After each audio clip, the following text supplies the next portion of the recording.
जी हां दोस्तों, बिहार में लौट कर आया पलटीबाजी का मौसम। शाह को नीतीश ने दिखाया रेड सिग्नल। बीजेपी के अंदर बढ़ी बेचैनी। किसी भी वक्त पलटी मार सकते हैं नीतीश बाबू। दोस्तों, तो क्या बिहार के मुख्यमंत्री नीतीश कुमार एक बार फिर से गृह मंत्री अमित शाह से नाराज हो गए? अगर नाराज हुए हैं तो किस बात को लेकर? अमित शाह ने ऐसा क्या किया कि मुख्यमंत्री नीतीश कुमार ने अपने अंदाज में बता दिया कि जो कर रहे हैं वो ठीक नहीं है, या फिर नीतीश कुमार को धीरे धीरे अपने प्लान के मुताबिक बीजेपी किनारे कर रही है? दोस्तों, कुछ तो ऐसा है जिसका प्रभाव आने वाले दिनों में बिहार में एनडीए पर दिखाई दे सकता है। कैसे, आपको बताएंगे। नमस्कार, आप द राजनीति का खास सेगमेंट देख रहे हैं, खबर और विश्लेषण के साथ। मैं हूं आपके साथ यासूब रजा। दोस्तों, गृह मंत्री अमित शाह 3 दिवसीय बिहार दौरे पर आए और आकर यह मैसेज देने की कोशिश की कि सीमांचल में घुसपैठियों के मुद्दे पर वो और उनकी भारतीय जनता पार्टी बड़ी गंभीर है। हालांकि चर्चाएं ये भी रही कि क्या सीमांचल के कुछ हिस्सों को काटकर, बंगाल के कुछ जिलों को काटकर एक नया यूटी बना देंगे क्या? लेकिन दोस्तों, हैरानी की बात यह है कि जिस मुद्दे को गंभीर अमित शाह मान रहे हैं, भारतीय जनता पार्टी मान रही है, वो बिहार के मुख्यमंत्री नीतीश कुमार के लिए शायद बीजेपी का पॉलिटिकल स्टंट है। क्योंकि बिहार के मुखिया नीतीश कुमार इन बैठकों से बहुत दूर है। उनको कोई मतलब नहीं रहा। हालांकि गंभीर मुद्दा था तो प्रदेश के मुखिया को क्यों नहीं बुलाया गया? प्रदेश के मुखिया क्यों बेरुखी दिखाई दी? ना तो उनसे किसी राय मशवरे की बात सामने आई और ना ही खुद नीतीश कुमार ने अपनी तरफ से कोई बयान जारी किया। दोस्तों, यह सवाल भी उठ रहा है कि क्या नीतीश कुमार इतने बीमार हैं कि इस तरह के गंभीर विषयों में अब उनकी उपस्थिति मुमकिन नहीं है, या कोई उनकी जरूरत नहीं है? कठपुतली हो चुके हैं, जो बार बार तेजस्वी कह रहे हैं। हालांकि दोस्तों, अगर नीतीश कुमार ने बीमारी का बहाना बनाकर अमित शाह की इन बैठकों से दूरी बनाई, साफ संकेत है कि नीतीश को बीजेपी की ओर से बनाई जा रही घुसपैठिया में कोई इंटरेस्ट नहीं है, इस घुसपैठिया पॉलिटिक्स में। दोस्तों, अक्सर नीतीश कुमार जब बीजेपी से नाराज होते हैं तो बीमारी का बहाना बनाकर एकांतवास में चले जाते हैं। हालांकि बिहार की डबल इंजन की सरकार के प्रवक्ता ये कह सकते थे, या कह सकते हैं कि उप मुख्यमंत्री सम्राट चौधरी इन बैठकों में शामिल रहे, लेकिन सम्राट चौधरी तो बीजेपी के हैं भाई। अभी भी बिहार सरकार को लीड नीतीश कुमार ही तो कर रहे हैं। ऐसे में अमित शाह के लिए जो मुद्दा गंभीर है, उसमें नीतीश कुमार की उपस्थिति क्यों नहीं है? उसमें नीतीश कुमार का उपस्थित होना जरूरी है, लेकिन वो नजर नहीं आए। या फिर ये कह सकते हैं कि नीतीश कुमार को प्रशासनिक और राजनीतिक रूप से अप्रासंगिक कर देने का यह प्रयास है। दोस्तों, नीतीश कुमार इस समय बिहार के मुख्यमंत्री होने के साथ साथ अपनी पार्टी जेडीयू के अध्यक्ष भी है, लेकिन उनकी पार्टी की इन बैठकों में कोई भागीदारी नजर नहीं आती।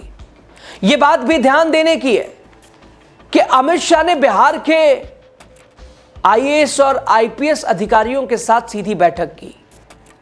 दरअसल यह बिहार में बीजेपी की दिल्ली में बैठे नेताओं की प्रॉक्सी सरकार का एक प्रतीक है। ऐसी बैठकें दरअसल राज्य प्रशासन को यह संदेश देने का माध्यम बनती है कि सरकार को कौन, कैसे और कहां से चला रहा है। यह जरूरी है कि संजय झा और ललन सिंह जैसे जनता दल यूनाइटेड के नेता, जो भारतीय जनता पार्टी के करीबी माने जाते हैं, उन्होंने कभी कभी घुसपैठ के बारे में बयान जरूर दिया, लेकिन आधिकारिक तौर पर ना तो कभी नीतीश कुमार ने और ना ही उनकी पार्टी ने बिहार में घुसपैठ के मुद्दे को स्वीकार किया है। ना जेडीयू ने, ना नीतीश ने। दोस्तों, अमित शाह के वर्तमान दौरे में भी जेडीयू से जुड़े नेता और मंत्री स्वागत तक तो नजर आए, लेकिन बैठक में उनकी उपस्थिति दिखाई नहीं दी। तो इसका मतलब हो सकता है कि नीतीश कुमार ने अमित शाह की बैठक से दूर रहने को कहा होगा। अब दोस्तों देखिए, बिहार के कई जिले नेपाल की सीमा से जुड़े हैं।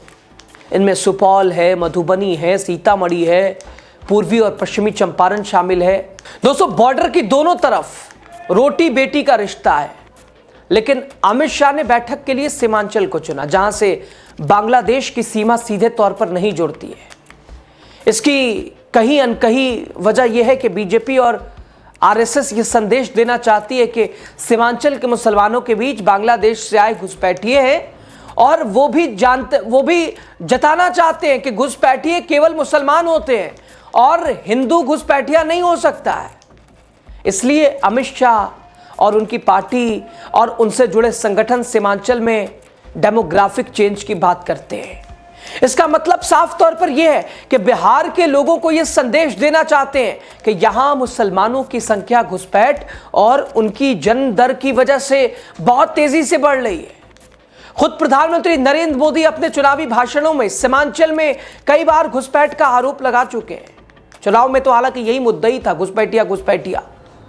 ये एक बार फिर से इस बात को याद करना जरूरी है कि जैसे असम में मुख्यमंत्री घुसपैठ की बात करते हैं, वैसी बात, उससे मिलती जुलती कोई बात मुख्यमंत्री नीतीश कुमार ने बिहार के बारे में नहीं की, और ना ही बीजेपी को छोड़कर किसी दल ने नहीं की, किसी नेता ने नहीं की, बीजेपी को अगर छोड़ दें तो।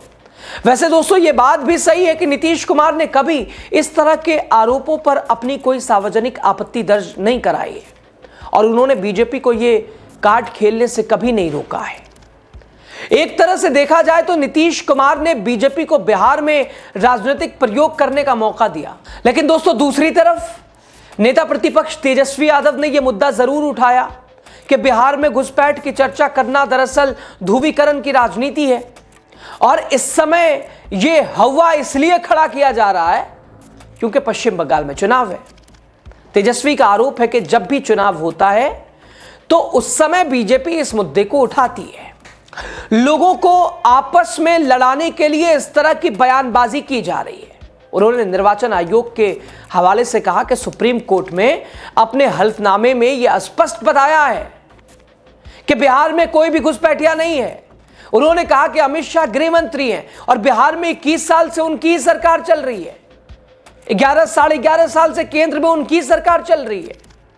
तेजस्वी ने घुसपैठ की कथित समस्या के लिए जिम्मेदारी तय करने की बात भी कही है। उनका कहना है कि अगर घुसपैठिया आया भी है तो यह उनकी जिम्मेदारी थी, जिसे उन्होंने ठीक से निभाया नहीं। कैसे आ गया घुसपैठिया? साहब आपके रहते हुए आया तो आप जिम्मेदार हैं, आप क्या कर रहे हैं?